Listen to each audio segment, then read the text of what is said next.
Pharma industry के अंदर आपको कौन सा डिपार्टमेंट ज्वाइन करना चाहिए, अगर स्पेशली आप जब फ्रेश कैंडिडेट्स यूनिवर्सिटी से फारिग होते हैं, आपके पास अगर बी फॉर्म की डिग्री है, एम फॉर्म की यानी आप फार्मासिस्ट हैं, या आपके पास एमएससी केमिस्ट्री की डिग्री है, तो फार्मास्यूटिकल इंडस्ट्री को अगर आप ज्वाइन करना चाहते हैं तो किस डिपार्टमेंट को प्रेफरेंस से आज की वीडियो में डिस्कस करेंगे। इसके साथ ये भी देखेंगे कि इन डिपार्टमेंट्स जो होते हैं फार्मा इंडस्ट्री के अंदर, जो 3 से 4 डिपार्टमेंट, वो भी बताएंगे, और उनका वर्किंग स्ट्रक्चर कैसा होता है, किस तरह की जॉब नेचर होती है, वो भी डिस्कस करेंगे। साथ साथ जो डिपार्टमेंट वाइज भी सैलरी में वेरिएशन आता है वो भी डिस्कस करेंगे, किस डिपार्टमेंट में सैलरी अच्छी होती है।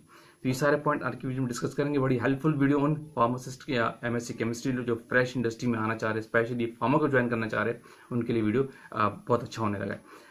तो आगे चलने से पहले आप देख रहे हैं मेरा चैनल वॉइस ऑफ कियानी और मैं सफदर खान कियानी। एक बटन दबा के अपने चैनल को लाजमी सब्सक्राइब करना है ताकि इस तरह की टेक्निकल वीडियोस आप तक पहुंचती रहे। देखिए फ्रेंड्स, अगर आप फार्मासिस्ट है तो मैं उनका तो ये फार्मा इंडस्ट्री है ही है, ठीक है। तो उनको डिपार्टमेंट वाइज चूज करना होता है कि कौन सा डिपार्टमेंट उनके लिए अच्छा है। लेकिन पहले थोड़ी सी बात कर ले, अगर आप एमएससी केमिस्ट्री हैं तो आपको किस डिपार्टमेंट ज्वाइन करके। देखिए, अगर आप एमएससी केमिस्ट्री हैं तो मेरी उनको एडवाइस ये होती है कि वो फार्मा इंडस्ट्री के अंदर ज्वाइन करना चाह रहे हैं, स्पेशली क्योंकि एमएससी केमिस्ट्री के लिए स्कोप बहुत ज़्यादा है, और दूसरी इंडस्ट्रीज में भी, टेक्सटाइल उनके लिए, पेस्टिसाइड इंडस्ट्री उनके लिए, ऑयल एंड गैस उनके लिए, कोई किसी बड़े पेंट कंपनी अगर ज्वाइन करते तो वो भी उनके लिए, बहुत सी केमिकल इंडस्ट्रीज में केमिस्ट्री की इन्वॉल्वमेंट है, केमिस्ट्री का स्कोप बहुत ज़्यादा है, ठीक है। लेकिन जो अगर वो फार्मा की तरफ आना चाह रहे तो किस डिपार्टमेंट में ज्वाइन करें, तो अगर फार्मा इंडस्ट्री को ज्वाइन करना है तो उनको मेरी एडवाइस होती है कि वो क्वालिटी कंट्रोल डिपार्टमेंट को ज्वाइन करें या क्वालिटी एश्योरेंस को, क्योंकि क्वालिटी कंट्रोल डिपार्टमेंट ऐसा है, उसमें सारी इंस्ट्रूमेंटेशन होती है, सारी एनालिसिस होती है, और जो एमएससी केमिस्ट्री के लोग होते हैं वो केमिस्ट्री में सारी एनालिसिस ही पढ़ के आ रहे होते हैं, सारी इंस्ट्रूमेंटेशन ही पढ़ के आ रहे होते हैं, स्पेशलाइजेशन सबकी अलग अलग होती है। तो उनके लिए क्वालिटी कंट्रोल डिपार्टमेंट का एरिया सबसे बेहतर है। क्यों? वहाँ पे अगर एक फार्मासिस्ट है तो तकरीबन 8 एमएससी केमिस्ट्री के लोग काम करेंगे, आपका बॉस, आपका मैनेजर, सारे एमएससी केमिस्ट्री के लोग होते हैं, तो वो आपका फोकल एरिया है। इसलिए अगर एमएससी केमिस्ट्री के लोग प्रोडक्शन की तरफ चले जाएंगे ना, तो वो उनके लिए बेनिफिशियल नहीं है। कंपनीज हायर कर लेती है केमिस्ट्री के लोगों को भी, प्रोडक्शन में भी, वेयर हाउस में भी, लेकिन वो उनका एरिया नहीं है। पहले ज़माने में ऐसा होता था, लोग हायर हो जाते थे कि प्रोडक्शन के अंदर भी एमएससी केमिस्ट्री के लोग काम करते थे, लेकिन वो मैं फिर वो कहूँगा उनका फोकल एरिया नहीं, क्योंकि वहाँ पे अगर एक एमएससी केमिस्ट्री है तो 8 फार्मासिस्ट काम कर रहे थे। तो फिर जब प्रेफरेंस की और कैटेगराइजेशन की पोजीशन की बात आती है तो प्रेफरेंस फार्मासिस्ट को मिलती है, एमएससी केमिस्ट्री को नहीं मिलेगी प्रोडक्शन एरिया के अंदर, ठीक है। तो इसीलिए एमएससी केमिस्ट्री के लोगों को, अगर फ्रेश कैंडिडेट्स हैं, उनको क्वालिटी कंट्रोल डिपार्टमेंट ज्वाइन करना चाहिए।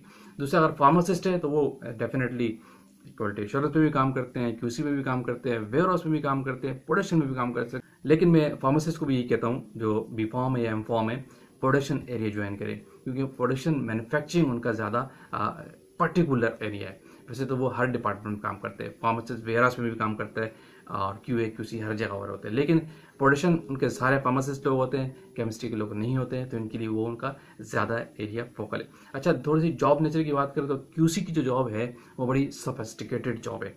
वहाँ आपकी डीलिंग तमाम क्वालिफाइड लोगों के साथ होती है क्यूसी के अंदर, क्वालिटी एश्योरेंस के अंदर भी नहीं, क्यूसी के अंदर ज़्यादातर, क्योंकि आपके अंडर जो काम कर रहे होते हैं क्यूसी के अंदर लोग, वो सब एमएससी होते हैं या फार्मासिस्ट होंगे, उससे नीचे लेवल का कोई भी नहीं होगा।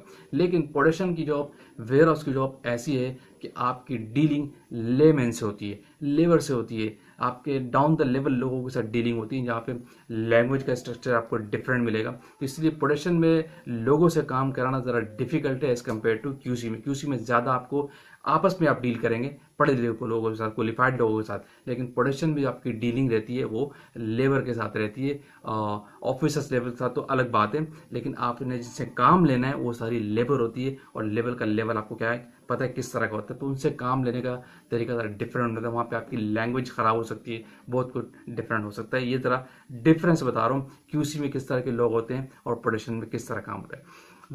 तीसरी बात ये थी कि सैलरी स्ट्रक्चर। देखिए, सैलरी स्ट्रक्चर हर कंपनी का डिफरेंट होता है, इंटरनल होता है, डिपेंड्स करता है कि ऑर्गेनाइजेशन का स्ट्रक्चर कैसा है। लेकिन इंडस्ट्री के अंदर भी जो कुछ प्रेफरेंस होती है इंटरनली, वो अगर कंपेयर करें क्यूसी से तो वो प्रोडक्शन को ज़्यादा मिलती है। ठीक है। और इंटरनली अगर सैलरी स्ट्रक्चर भी आप देखेंगे तो क्यूसी का कम होगा, प्रोडक्शन का ज़्यादा होता है। तो इसलिए सैलरी स्ट्रक्चर जो है ना हमेशा किसी भी फार्मास्यूटिकल इंडस्ट्रीज के अंदर प्रोडक्शन वालों का ज़्यादा होता है और क्वालिटी कंट्रोल वालों का थोड़ा कम होता है। हालांकि क्वालिटी कंट्रोल डिपार्टमेंट ट्रैप की रिक्वायरमेंट है, मैंडेटरी रिक्वायरमेंट है, बैकबोन का ऐसा रखती है किसी फार्मास्यूटिकल इंडस्ट्रीज में। लेकिन क्या करेगा कि स्ट्रक्चर ऐसा बिल्ट है कि प्रेफरेंस जो है ना क्यूसी के ऊपर प्रोडक्शन को हमेशा मिलती है कि वो प्रोडक्शन दे रहे होते हैं। तो सैलरी स्ट्रक्चर थोड़ा सा ज़्यादा होता है प्रोडक्शन वालों का।